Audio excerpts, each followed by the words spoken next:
Video. Okay, so when you see positive and negative integers and you're adding or subtracting, you're going to use these steps. No shortcuts, no other way. You are going to do biggest integer wins the sign.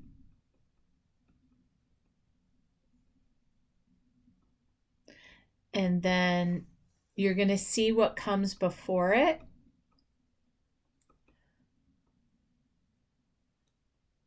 The integers.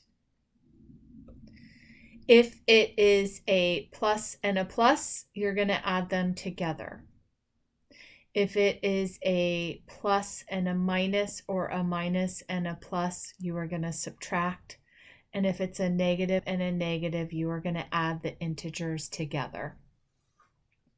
So we have biggest integer wins the sign. The biggest integer here is 12. So that's going to win the sign. So my answer is going to be negative. And I have basically, this is a positive. There's nothing in front of it, which makes it a positive. I have a positive and I have a negative. So I'm going to subtract the integers. 12 minus 5 is 7. This one, biggest integer wins the sign. So the third step is to actually do the math. Biggest integer wins the sign. My biggest integer is what? 7 or 2? 7. So my answer is going to be negative. Now I see what comes before the integers. I'm going to circle them. They are the same, so I'm going to add the integers together. 7 plus 2 is 9. So the answer is negative 9. Yeah. When it looks like something like this, you circle it and you make it into a positive, and then you rewrite the problem. Don't take shortcuts here, honey. Do it exactly the way I show you to do it, and you will never get any of them wrong. Biggest integer wins the sign. Positive. 8 plus 4 is 12. So it's positive 12. This one. It is, so I'm not taking a shortcut. I circled this. Now I'm rewriting the problem so that I don't get confused. Don't skip that step because it can be confusing to look at this and you might do something wrong. So now I do biggest integer wins the sign. Is my biggest integer 14 or is my biggest integer 5? 14. So my answer is going to be positive or negative? Negative. And then right before here, I'm circling these. Are they the same or are they different? They're different. If they're different, do I add or do I subtract? Subtract.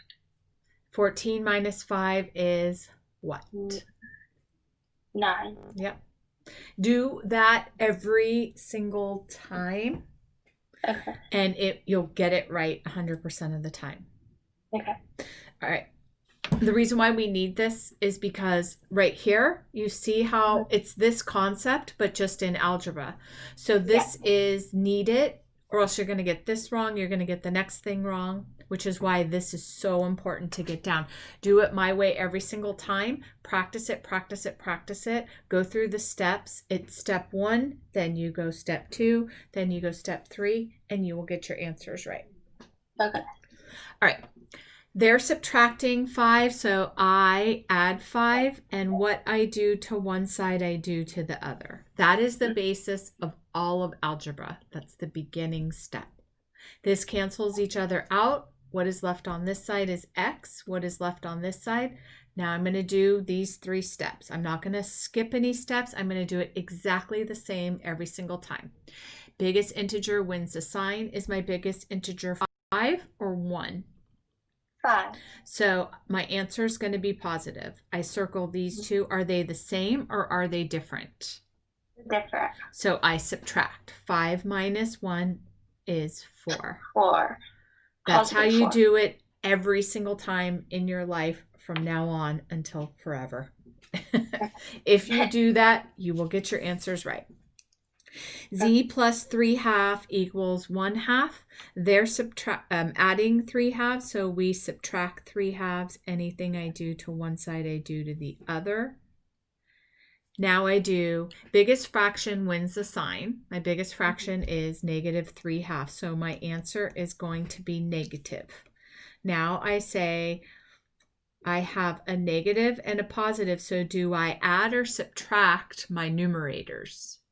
Subtract. So my answer is 2 over 2, which equals -1, right? Mhm. Yeah. Okay, so that's what you do when it is a fraction. If it's an unlike denominator, then you have to find the common denominator and then figure it out. Okay. You said decimals were tricky for you, so let's do some of those. You handle them the same exact way as you do a whole number. So Mhm. they're adding 13.2, so you subtract 13.2. Anything Okay. you do to one side, you do to the other. This cancels each other out. What's left on this side is W. And then we do biggest decimal wins the sign. Is my biggest decimal 13.2 or 10.4? 13.2. So it is a negative answer. I have a positive and I have a negative. Are they the same or are they different? They're different. So you would subtract. Exactly. Do it like that every single time. So you do 13.2 minus 10.4. Mm-hmm. I don't care what they're saying I'm going to do. I have to figure, I might add them, right? So just because this says minus doesn't mean you're really minusing. You have to do biggest integer wins the sign. So that's what we do. And we figure it out from there.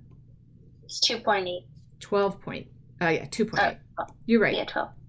No, 2.8. Yeah. 1 minus 1 is 0. Okay. Biggest integer or biggest decimal wins the sign. This is the biggest.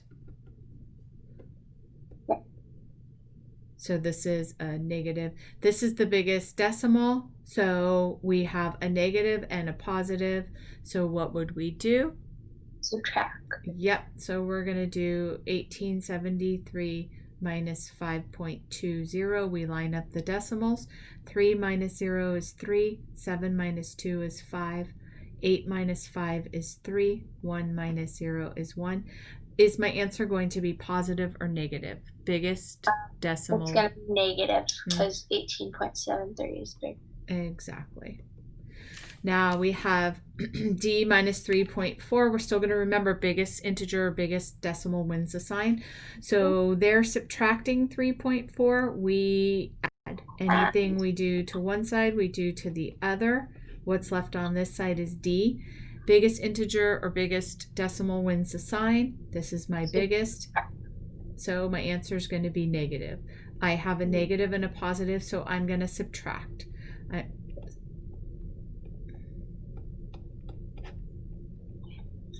13 minus 4 is 9. 8 minus 3 is 5.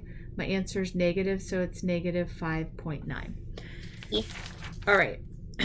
This was what was not in your chapter, but it is in my chapter, so we're going to do it. So x over 3 equals negative 6. They're dividing, so we multiply. This means division. They're dividing by 3. We multiply by 3. Anything we do to one side, we do to the other. What's left on this side is x. What's left on this side is negative 6 times 3. When I'm multiplying or dividing fractions, a negative person and a negative person are have a positive experience. A positive person and a positive person is going to have a positive experience, and a negative and a positive conversation is going to result in a negative outcome. So I have a negative and a positive. It's going to be negative, and 6 times 3 is 18. Yeah. For this one, my 4 and my negative 4 is next to my y. That means they're multiplying, so I divide. Anything I do to one side, I do to the other. So if I divide this side by negative 4, I divide this side by negative 4. This looks like a crazy answer. It's totally a fine answer. Your answer could be a fraction, a decimal, a whole number. It could be 0. It could be anything. So this is actually a fine answer. It's 100% okay. So this cancels each other out. Y equals 18 over 4. We do have to simplify it. We have a common number that goes into 18 and 4. It is 2. So I divide this by 2 and I divide this by 2. My answer is negative, right? This looks like it's part of the... So my answer is going to be negative, and it's going to be 9 over 2. Negative. Negative. Yeah. All right. I have a decimal here. It's right next to a letter. That means they're multiplying, so we divide. Anything I do to one side, I do to the other. And then I do 1.5 divided by 3. I cannot do you see how many this like all builds on each other? You have to have it solid because you need it to solve everything. So remember this thing. We can't have a decimal here. There's no way we can have a decimal here, so we have to move it. That means we have to add a decimal and we have to move it here. If it was 1.5 and 3.0, we would not have to add a decimal. It would already be here and then we would move it. But it is not there, so we add it after the number and then we move it. So this becomes 15 goes into 30 how many times? N equals 2. Yep. Okay, so that brings us to section 1, 2, 3, and 4 of the chapter. Now here's where it gets crazy. So if you don't have 1, 2, 3, 4 down, 2.5 is going to be exhausting. Okay, so you're not going to always have just an X or just a number like we did for this. They might have something that looks like that. Now, this does not have an equal sign at the end of it, which means you're not solving for anything. All of these did. See the equal sign? So all this means is you are going to combine them into like terms. Yep. So the way I do it, and we would do it this way, don't take a shortcut. Always do it the way I'm telling you to do it. You're going to separate them out into what is in the problem. So, for example, what we have in this problem is an X and an X. I'm going to circle not only the number and the X, but I'm going to also circle what comes before it. So, in this, nothing comes before it, but in this, the negative sign comes before it. Now, for my other terms, which are different than X, I'm going to use a square so that I put all the squares together and I put all the circles together. Okay. So I have -9 minus 1. That's what an X is. And if you just have an X, it means 1. So now I do a +9 minus 1x, right? Biggest integer wins the sign. Biggest integer is a positive number.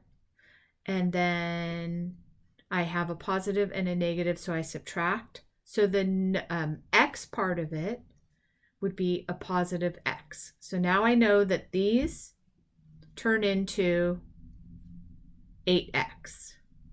Does that make sense? Yeah. Okay. Now my numbers are -2 plus 7. Biggest integer wins the sign. My biggest integer is 7. I have a subtraction and an addition, or a negative and a positive, so I subtract. 7 minus 2 is 5, and I know that it's positive. So we would combine like terms, and it would be 8x plus 5. Okay. Does that make sense? Yes. All right. For this one, we have 3 z's. We have plus 5z, minus 3z, and plus 1z. So that is the only thing we're combining. This 6 is all by itself, so we don't have to combine it with anything. So I have a +5, a -3, and a +1. So these get combined because they're both positive, and it becomes 6 minus 3, which is 3z, and then I have to add this 6 back in because I haven't done anything with that. Does that make sense? Yes. All right. So now for the examples, we have very complicated things, which is why I'm like, oh my gosh, we so need to go over this. This is important. So we're going to do, so let me go up here. Sometimes what's with the y is going to be a fraction. Sometimes what's with the number is going to be a fraction. You would still deal with it the same exact way. So we have 3/4 y and negative 1/2 y, and then we have plus 12 and a negative 6. So this is going to be 3/4 minus 1/2, and then we change it into a common denominator. 3 minus 2 is 1, and then it's over 4. And then we know this is our y, so it's going to be 1/4 y. And then I have a positive 12 and a negative 6. I'm not going to skip a step. I'm going to say biggest integer wins the sign. My biggest integer is 12. I have a positive and a negative, so I subtract. 12 minus 6 is 6. Negative. Not 6. Just 6. Yeah, positive 6 because the biggest integer is a positive. Okay. Okay. Does that make sense? Yeah. All right. It's important to take the time and the steps to do this to get the answer right. I would circle and square. If there's a third term, use a triangle. That's what I do. That's what I was taught. You're not going to have 3 terms yet, but if you did, like suppose you had minus y, you would use squares, circles, and then your y's would be a triangle. That's the way I was taught. So that's the way I still do it. I don't take shortcuts. I just do the whole entire thing. Okay.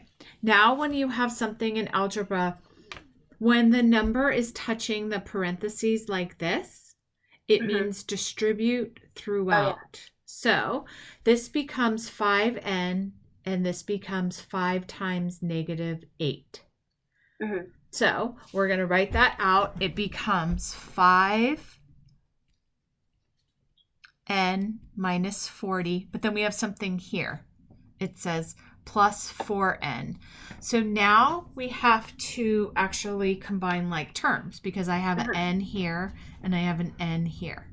Do you see how if you do not take any shortcuts and it's all the same technique, it's just it gets more complicated. But it's the same exact thing. Biggest integer wins the sign. You do the same exact thing all the time. So we have 9n minus 40. It does not have an equal sign, so that means we're not solving it. We're just combining like terms. If it had an equal sign, it would be that we would have to do something with it. Does that make sense? Yes. All right. When you have a 4 touching a parentheses, we know that we have to multiply it out, but we also see that this is a fraction, right? So it's fine. We don't care. We do 7x plus 4, 3/4 x minus 1/4. We just multiply the fraction. It's not a big deal. It just looks crazy, right? That looks crazy. Yes. But it's not. All it means is 4 times 3 over 4, which is 12 over 4, which is 3. That's all that it is. It's just 3x.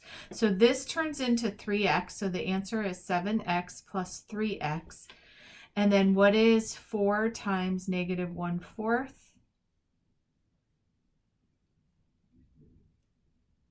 Negative 1. 1.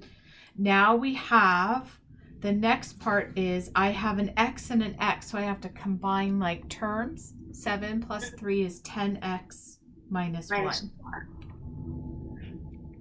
This one, you have to do this, and then they're giving you a second one to do. So you're going to do 2 times g and then 2 times 4. So it becomes 2g plus 8 plus 5g. 5 times 1 is 5, and it's a negative and a positive, so it's negative 5. Now I have 2g plus 5g.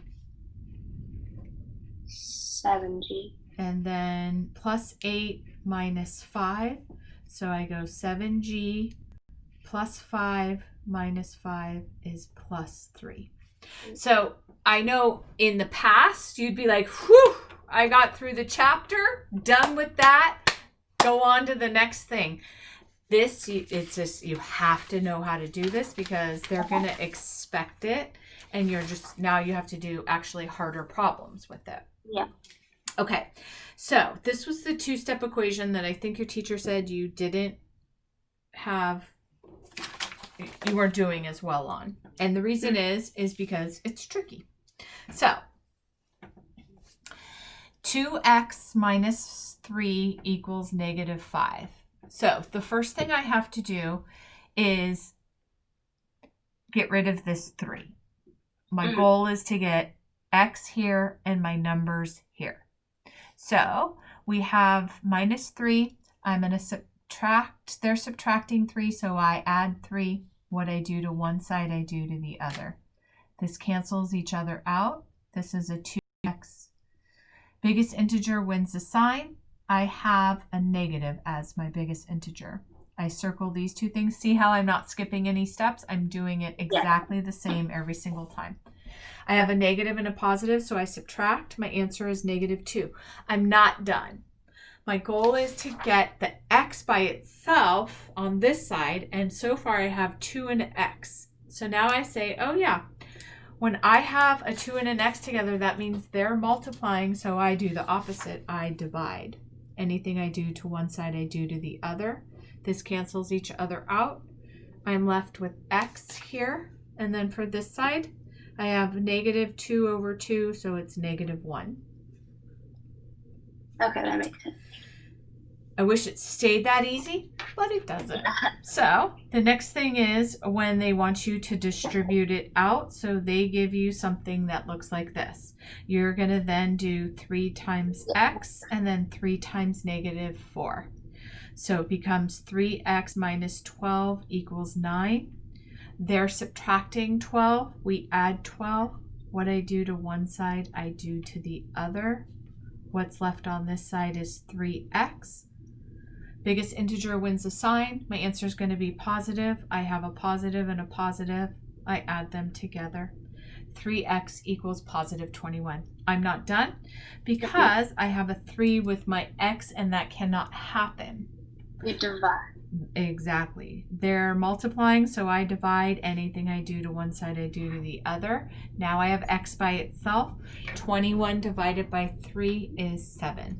That is how you have to be able to do it almost that easily, almost that quickly from now on. I don't think you're there yet. You have to be able to just look at it and go, boom, within 2 minutes or so, be able to do that. Okay, so those are a lot of the type of problems that they're talking about. It's this type of process. Okay. But it doesn't stay even that easy. So we're going to go on to the next thing. The next thing is x over 8 minus 1/2 equals negative 7/2. So they're subtracting 1/2. I'm going to add 1/2. Anything I do to one side, I do to the other. Does that make sense? Are you with me? Yes. Awesome. So now I do biggest fraction wins the sign. My biggest fraction is 7. I have a negative and a positive, so I know it's going to be negative, and I know I'm going to subtract. 7 minus 1 is 6/2. Now that leaves me with this. 3. Now I do x over 8 equals negative 3. I still don't have x by itself. They're dividing. So you multiply. Exactly. Anything I do to one side, I do to the other. I have a negative and a positive. 8 times 3 is negative 24. Okay. All right. Do you see how important this is? They're not going to review this. They're going to go right into slope, and slope is a little crazy. If you do not have this down, you're sunk, girl. And I do not want you to be sunk. So I hate to tell you, but you should watch this over break. And I get that it's a break, and I get that you should have 100% of the time off. But this will be 40 minutes a couple times a week, and it will make your life so much easier. And you will be so glad you did it if you decide to dedicate your time to it. I know it stinks that I'm giving you something over break and you can choose whether to do it or not, but it will be literally the best thing that you have ever done with your time in your whole entire life, because it is now the basis of everything you're going to do going forward. I don't know if I've said that enough, but that's how strongly I believe it. You are the only student that I am saying should do this something over Christmas break, because I think you really need to.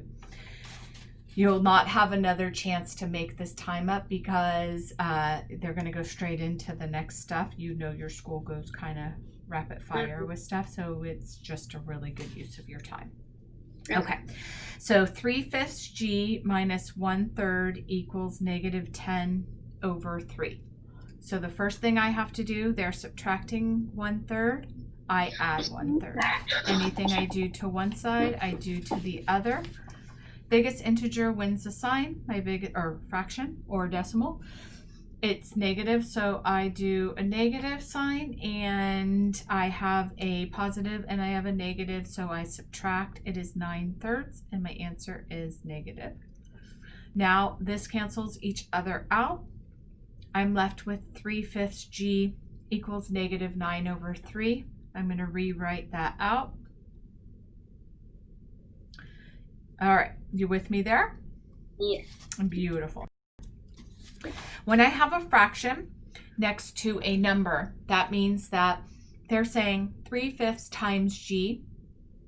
Instead of dividing, because what am I going to do? Divide by 3/5 like this? That looks crazy. If it's a fraction next to a letter like this, you use the reciprocal. The reciprocal means you put the numerator as the denominator and the denominator as the numerator. Okay. So you do 5/3 and then you do 5/3. Oh, yeah. Now we do, this cancels each other out. What's left on this side is G. Negative 3 times 5 is negative 15 over 3. G equals negative 5. Okay. That is chapter 2 basis. If you could get this down, you are going to be so thrilled that you did this. Now, I'm going to teach you another concept, which is 2.6. It sounds like you did not have that, but here it is. Now you take everything that we just did. So we do x minus 5 equals negative 3. We're back to the easy stuff. But this is the difference. Instead of having an equal sign, which means that, so suppose we did this. X equals, we do biggest integer wins the sign. It's a positive. 5 minus 3 is 2 because I have a positive and a negative. This is saying that X on the number line is actually this number right here. That the answer is positive 2, and that is the answer. That's what it's saying. Okay. When you have this next part, which is 2.6, what they're saying is we have an algebra problem, but it might be this, it might be this, it might be this, or it might be this. And then it would have a number here. So say it said negative 3. What this means is it's not just one number, it's many numbers. And I'll show you what that means. So, right here it says x minus 5 is less than negative 3. That means that we're going to act like it's an equal sign. So, we're going to do x minus 5. So you solve it the same exact way. They're subtracting 5, so we add 5. Instead of writing an equals, we just write this symbol right here. Okay. And we treat it the same exact way. Now, we have a positive and a negative. Biggest integer wins the sign. So my answer is going to be positive, and then, yes, it's 2. Now, so you solve it the same exact way, no matter that this, it doesn't matter what this is. Now it matters when they say to graph it. What they mean is draw a number line, put a 0 somewhere, and then we have positive 2. So remember before the answer was positive 2? And it was just this point right here. When it has an inequality sign like this, it means that the answer can be anything. The answer could be 1, it could be 1/2, it could be 0, it could be -1/2, it could be 1, it could be 2, it could be -530. There's multiple answers that it can be. Whereas this one, there's one answer, x equals 2. This means x is less than 2. So none of this is a possible answer, but everything here, everything to infinity, -5,000 could be the answer. Okay. If it had an inequality sign with an equal sign, you would still rewrite it the same exact way. The last step would be to fill in this circle right here, because x can also be 2. That's why we fill it in. Whereas before we kept it open. So if you have a less than or more than, you keep the point open. If you have a greater than or less than, but it has an equal to, you fill in the circle, because your solution can also be positive 2. Okay. Does that make sense? Yeah. Okay. So the good news is everything with chapter 4.6b is the exact same stuff that we've done. So x over 10 and then -2. We've already done this. They're dividing, so you multiply. What you do to one side, you do to the other. The only difference is that now we're working with an inequality sign, and your answer is going to be